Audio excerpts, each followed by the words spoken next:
Sofía Espín. Un saludo a los que nos ven por redes sociales. Hoy día esperábamos escuchar aquí a la ministra de Salud. Justo el día en que la ministra de Salud debía comparecer a este recinto legislativo para dar explicaciones sobre el lamentable estado del sistema de salud, resulta que de pronto ya no tenemos ministra, porque renunció el día anterior. Así sin más, se fue la ministra de Salud, que no vino a rendir cuentas y bajo cuyo liderazgo se profundizó el desmantelamiento de la estructura de salud pública. Una crisis total del sistema de salud que, como todas las crisis, obviamente afecta principalmente a los más humildes.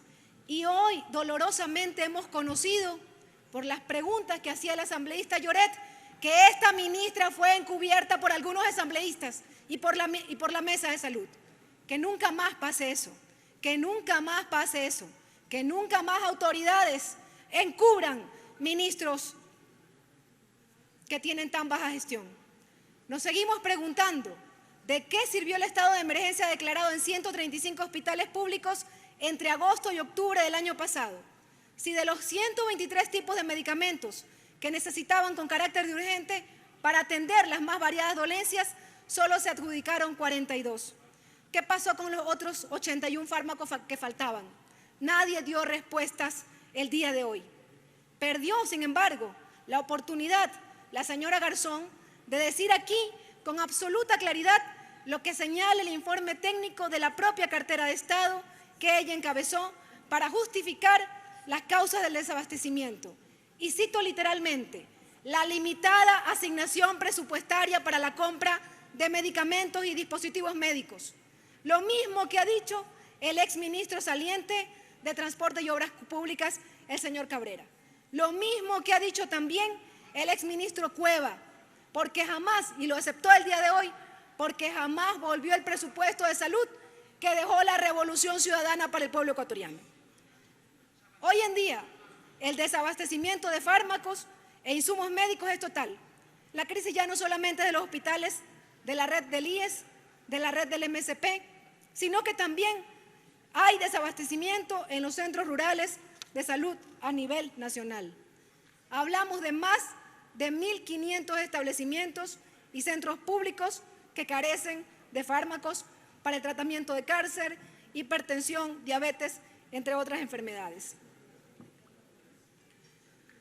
Estamos hablando, y ya lo hemos escuchado toda esta larga sesión, estamos hablando de vidas humanas en peligro inminente y otras muchas ya apagadas debido a la indolencia de un gobierno que se jacta de reducir un abultado déficit fiscal y de aumentar sus reservas internacionales. ¿A qué costo? ¿A costo de la muerte de ecuatorianos? Ya basta. ¿Es que se vale todo en los cálculos macroeconómicos? ¿Cómo le explicamos a un paciente con cáncer que el dinero de sus aportes no fue invertido en el sistema de salud pública, pero que está en Suiza, en un banco en Suiza? ¿Cómo le explicamos eso?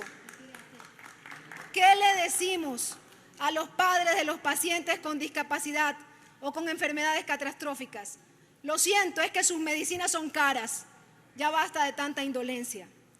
La Constitución indica en su artículo 3 que es deber primordial del Estado garantizar el derecho a la salud y que la salud es un derecho inalienable e imprescriptible.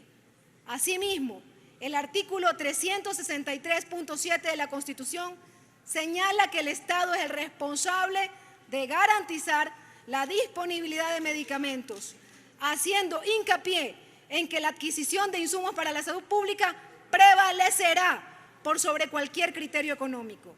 Esto significa que el FMI no tiene ninguna potestad para condicionar el derecho a la salud y a la vida digna de ningún ecuatoriano. Así de claro lo manda la Constitución de la República. ¿Qué más debe pasar para que el gobierno ponga en el centro de sus preocupaciones a este sector fundamental? La salud no puede ser un lujo de quienes pueden pagarla. Hemos vuelto a ser ese país donde estar sano depende del dinero que tenga la familia. ¿Cuánto retroceso? ¿Cómo se extrañan los tiempos cuando los ecuatorianos eran primero? Cuando el Ecuador era primero. Esos tiempos se extrañan, por eso sabe el pueblo ecuatoriano que con la Revolución Ciudadana estábamos mejor. Pero tranquilos, nos dicen, más de un año después de asumir como vicepresidente, resulta que el doctor Borrero se puso el mandil. Ahora sí, y ha comenzado a presidir desde el 4 de julio el Gabinete Sectorial de la Salud y estará al frente de la nueva declaratoria de emergencia del sistema de salud. ¿Qué significa eso?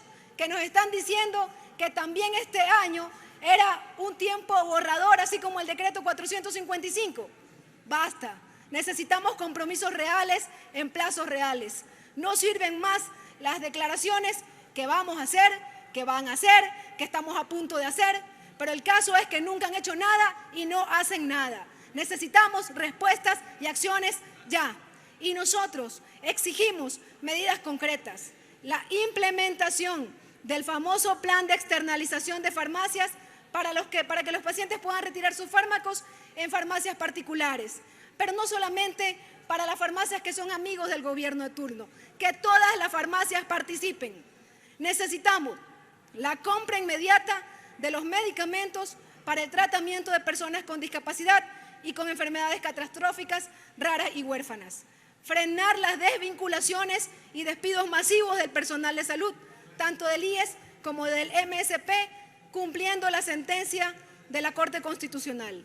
Necesitamos conocer los detalles del plan de emergencia de salud, tiempos previstos para llevarlo a cabo y el presupuesto que se destinará. Va llegando la hora de que entendamos que no es posible hablar de un país de paz o de una patria de libertades sin el acceso a la salud universal, señor presidente. No se puede hablar ni de libertad, ni de patria, ni mucho menos de paz sin salud pública. Gracias, presidente. Asambleísta Augusto Guava.